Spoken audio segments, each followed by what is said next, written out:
નમસ્કાર વિદ્યાર્થી મિત્રો, દવે ક્લાસીસ યુટ્યુબ ચેનલમાં આપનું હાર્દિક સ્વાગત છે. ધોરણ 9 વિકાસ પરીક્ષાલક્ષી અસાઇનમેન્ટ વિષય છે સામાજિક વિજ્ઞાન. એમાં આગળના વિડીયોમાં મેં તમને વિભાગ એનું સોલ્યુશન આપ્યું હતું. હવેનું આપણે જોવાનું છે વિભાગ બીનું પ્રકરણ વાઇઝ સોલ્યુશન. તો વિભાગ બીમાં પ્રકરણ 1નું સોલ્યુશન આપણે જોઈશું. તો ચાલો આપણે શરૂઆત કરીએ. નીચેના પ્રશ્નોના માગ્યા મુજબ ઉત્તર આપો. પ્રકરણ 1માં પ્રશ્ન 1, બક્સરનું યુદ્ધ ક્યારે અને કોની વચ્ચે થયું, તેનું શું પરિણામ આવ્યું?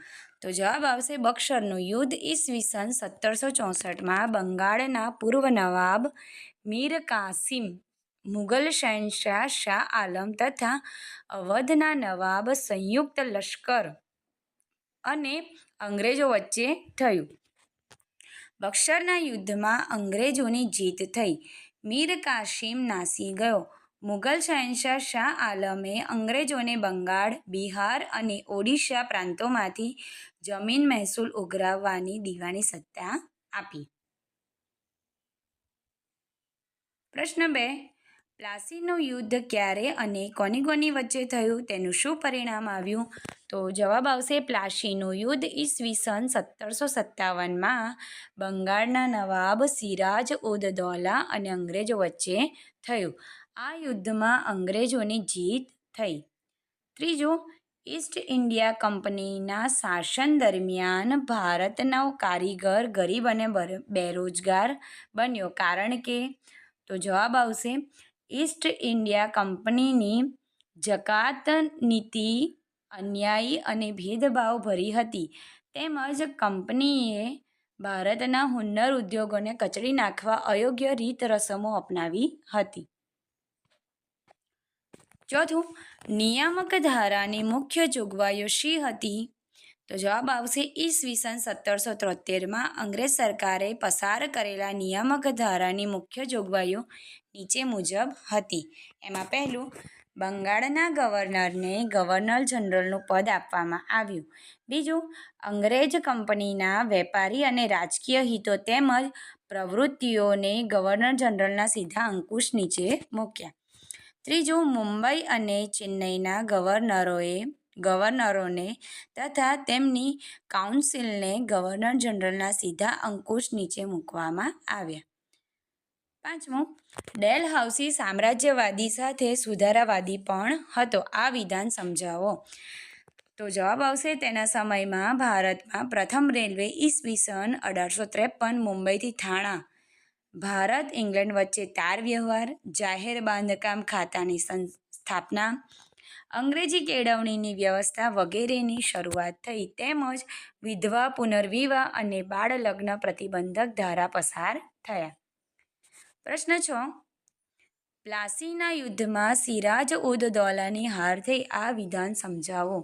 તો જવાબ આવશે અંગ્રેજો સીધી લડાઈમાં નવાબ સિરાજ ઉદ દૌલાને હરાવી શકે તેમ નહોતા, તેથી તેમણે સિરાજ ઉદ દૌલાને હરાવવા કાવતરું ઘડ્યું. રોબર્ટ ક્લાઇવે નવાબની સેનાપતિ મીર જાફરને બંગાળનો નવાબ બનાવવાની લાલચ આપી, તેમજ નવાબના બીજા વિરોધીઓને પણ લાલચો આપી પોતાના પક્ષમાં લીધા.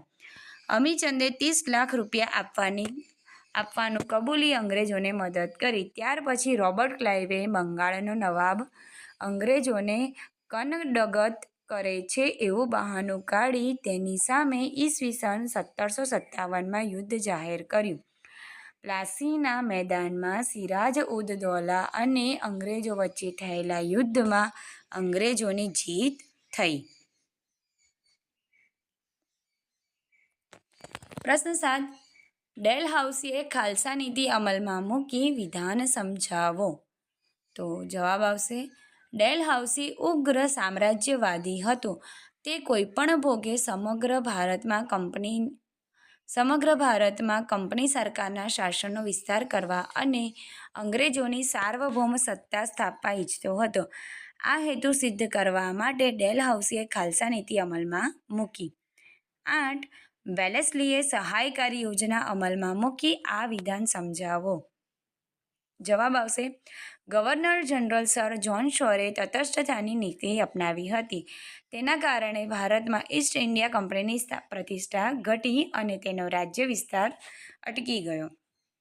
તેના સમયમાં અંગ્રેજોના હરીફ મરાઠાઓ વધારે શક્તિશાળી બન્યા. પરિણામે કંપનીની સર્વોપરિતા નષ્ટ થવાના સંજોગો ઊભા થયા. આથી તટસ્થતાની નીતિનું પાલન કરવું કંપની સરકાર માટે હિતાવહ ન હતું. આથી વેલેસ્લીએ કંપનીની સર્વોપરિતા અને પ્રતિષ્ઠાને પુનઃસ્થાપિત કરવા સહાયકારી યોજના અમલમાં મૂકી. પ્રશ્ન 9. યુરોપવાસીઓને નવા જળમાર્ગો શોધવાની જરૂરિયાત ઊભી થઈ. આ વિધાન સમજાવો. તો જવાબ આવશે પ્રાચીન કાળથી પશ્ચિમના દેશો અને ભારત વચ્ચે મોટા પાયા પર વેપાર ધંધો ચાલતો હતો. એ સમયે યુરોપના બજારોમાં ભારતના મરી મસાલા, તેજાના, મલમલ, રેશમી કાપડ, ગળી તેમજ અન્ય કિંમતી ચીજવસ્તુઓની ભારે માંગ રહેતી. પશ્ચિમ અને પૂર્વના દેશો વચ્ચેનો વેપાર ઈરાની અખાત અને રાતા સમુદ્રના જળમાર્ગે તેમજ મધ્ય એશિયાના જમીન માર્ગે ચાલતો. આ માર્ગમાં તુર્કસ્તાનમાં આવેલો કોન્સ્ટન્ટિનોપલ વેપારનું મુખ્ય મથક હતું.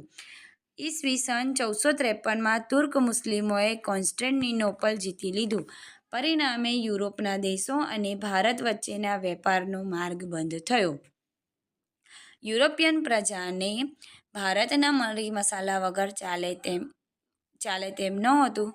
તેથી તેમને ભારત આવવાનો નવો જળમાર્ગ શોધવાની ફરજ પડી. 10. યુરોપિયન પ્રજાને પૂર્વના દેશોમાંથી મળતી ચીજવસ્તુઓ શાથી બંધ થઈ ગઈ? તો જવાબ આવશે ઈસવીસન 1453માં તુર્ક મુસ્લિમોએ આંતરરાષ્ટ્રીય વેપાર મથક કોન્સ્ટન્ટિનોપલ જીતી લીધું. પરિણામે યુરોપ અને પૂર્વના દેશો વચ્ચે વેપારનો માર્ગ બંધ થયો અને યુરોપિયન પ્રજાને પૂર્વના દેશોમાંથી મળતી ચીજવસ્તુઓ બંધ થઈ. તો તમારે આ હતું પ્રકરણ 1નું વિભાગ બીનું સોલ્યુશન. હવેના નેક્સ્ટ વિડીયોમાં હું તમને પ્રકરણ 2નું સોલ્યુશન આપીશ. તો જો વિડીયો પસંદ આવે તો વિડીયોને લાઇક કરો, ચેનલને સબસ્ક્રાઈબ કરો અને વિડીયોને તમારા મિત્રો સુધી શેર કરો. Thank you.